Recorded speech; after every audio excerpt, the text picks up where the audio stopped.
What's going on, everybody, and welcome back to JDTV. I'm your host, Josh. Now, I'm just coming off watching the match between Canada and Uruguay, in which Uruguay won 2-0.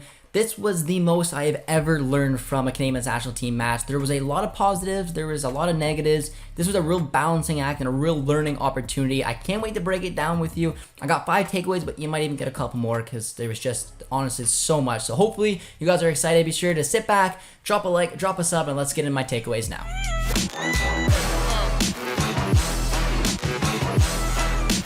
Alright, everyone, so before we panic that we lost this match, there's a lot of context that needs to be talked about here. And my first takeaway is going to be simply the approach.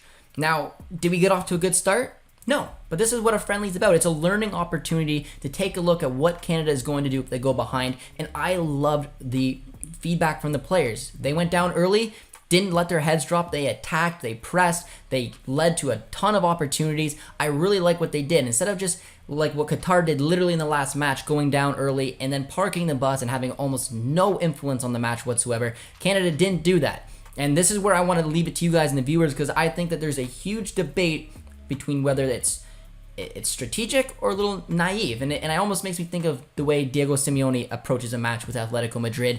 That is as close to a national team as I'm ever going to see to the Simeone type team. 4-4-2, they park the bus, they hit you on the break. Canada looked very stretched at times when they were trying to put bodies forward. They were punished in the end a couple of times, but they didn't give up. They always looked for opportunities, and they had a ton of opportunities. A ton. Kyle Larin, if he was in better form, maybe took that touch a little bit better. Jonathan David had a couple good opportunities. Davies looked influential. I love the way they approached the match, and it gave me a lot of positivity going into the World Cup, knowing that they can. That one pass was there. Something could have changed to make this have a different complexion. But in the back of my mind, I'm like, or is it naive to knowing the way that your opponent's going to set up? But at the same time, it's just one of those things in my gut tells me, like, if that 25-yard absolute banger of a free kick didn't go in, maybe this complexion would have been a little bit different. I don't know. But regardless, I really did like the way that Canada took the match. My second takeaway is probably going to be the biggest takeaway, and that is Alphonso Davies. Now, I've had debates all the time, and I love doing them. But when I look at Alphonso Davies and what he brings to a national team, he needs to play as a winger. And this was the biggest indication of that. Alphonso Davies can look very influential through the middle. He's done it against CONCACAF teams. He's done it against Uruguay. I don't think Alphonso Davies had a bad match whatsoever. At times I said everything is going through him, but it's once he cut centrally, you saw the reasons why he is not a cam. When you know what Davies is good for, it is speed, it is precision, overlapping runs, combining with different wingers, making that final ball and somehow finding a way to maybe get onto a pass and going in on goal. Where he struggles, in my opinion, we saw it mostly in the second half, is when he really tried to take the game by the scruff of the neck, which I loved. But the more central he was, to me, it looked like he always picked out the wrong pass. And that's the difference from someone who isn't used to playing as a center attacking mid, isn't grown in that position, to someone who's just kind of going there now. He did so well on the ball. It was almost impossible to get the ball off of him. And when he was in the middle, challenging players off, walking through players, taking a look, it always to me looked like there was a pass to be made, an easy one, a simple one to play someone through. And he went and opted for the more difficult pass that often was overhit and ended up just ending what looked to be a very entertaining play. And that's, for me, the number one reason why he needs to be out wide. It would be ideal, but we don't really have that absolute number 10. It's something that Canada's desperate for. Hoylett, Kone, Davies. I mean, there's players who can play there, but no one is that pure number 10 for me, which is why we see Davies come in to be the star man in there. And I think we'd get a lot more out of him if he would just kind of stay wide and be able to utilize what makes Canada good. And a lot of that can come from what Buchanan and Davies bring. I do love what Davies did today, don't get me wrong. I really think he was one of the stronger performers, but I think that there was a lot of things in that match which showed why he doesn't fit as a cam. My third takeaway kind of leads into that as well, as I was really disappointed with what Richie Laryea did today.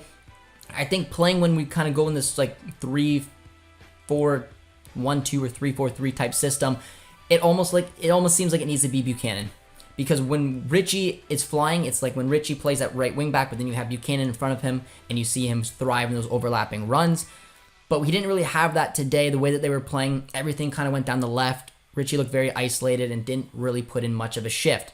I think that made it really easy for Davies to cause trouble because he had a lot of the ball, but it also made it very easy for Uruguay to kind of understand where it's going to happen. When you have someone like Buchanan going at defenders. It makes it so much easier to pick a route. Buchanan, Davies, both of them are going to hurt you. Larea just unfortunately wasn't really able to do that today. Once Buchanan came on, which shout out to him because it was fantastic seeing him come back on. Really, really excited for him. It's just he can show you what Buchanan can do. He'll take on players 1v1. He'll find ways to get into the box. He's just a much more attacking outlet. I think if you had Buchanan and Davies going down the side for the entirety of the match, it would have put a lot more pressure on the Uruguay backline as opposed to Richie, who just unfortunately didn't have much of a showing today.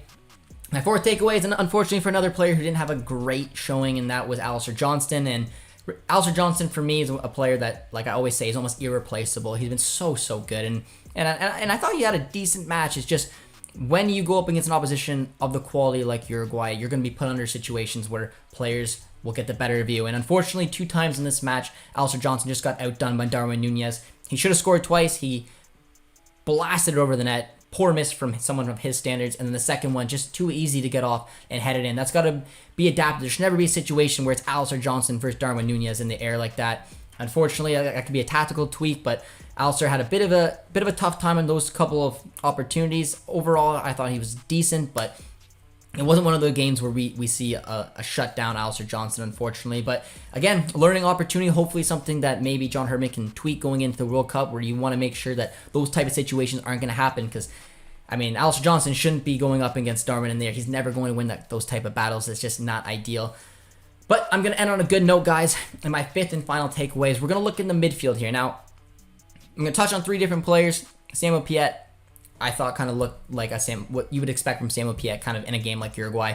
Very defensive. That was his kind of goal. I don't think he put in too bad of a shift, but nothing over the moon. It was a substitution for Kone. Kone looked really good coming on against Qatar. He looked great once again. I thought he looked so calm on the ball, so technically gifted, in tight spaces, being able to find that little pass just to alleviate pressure, to bring a couple players in. And then a couple times I saw him just set it up for Davies just to walk in where he brought players in. He looks so good on the ball, strong, composed. This kid's got a bright future, and I love what he was able to bring today.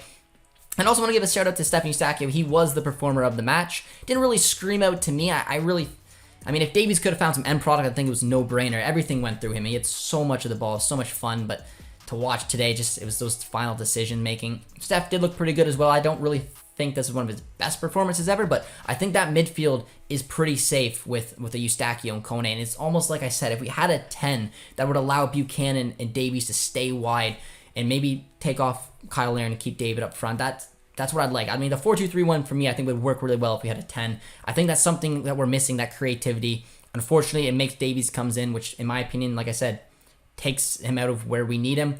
That's just the way I see it. I know there's a lot of debate of whether you think Davies plays well as a cam. I know a lot of you guys do, and I don't want to harp on him too much. I don't think he did bad. It's just those little decision-making that I think a true number 10 would have maybe picked out the correct pass. Kevin De Bruyne was in that situation. The pass would have been there and probably led to a goal. But regardless, I really did like how Canada lined up in this performance. I like that they went at them. They had more chances. They had more possession. It was a fantastic performance in that retrospect. It's just when taking a look at whether it was a naive, kind of walking into a trap set up by Uruguay. It's a good debate. I want to hear what you guys think in the chat if you thought it was one or the other. Let me know if I missed any other takeaways as well, and if you agree with my takeaways. Got a little wait to go before we take on Japan and then head to the World Cup, but I don't feel really negative about this result. I liked it. 2-0 would have been nice to maybe get a goal, but regardless, I'm a bit of a happy camper, and hopefully this will give John Herdman a lot of preparation and to learn from this result going into this World Cup, guys. So hopefully you enjoyed my 5 takeaways, and if you did, as always, be sure to drop a like, drop a sub, and I'll see you guys soon. Cheers, friends.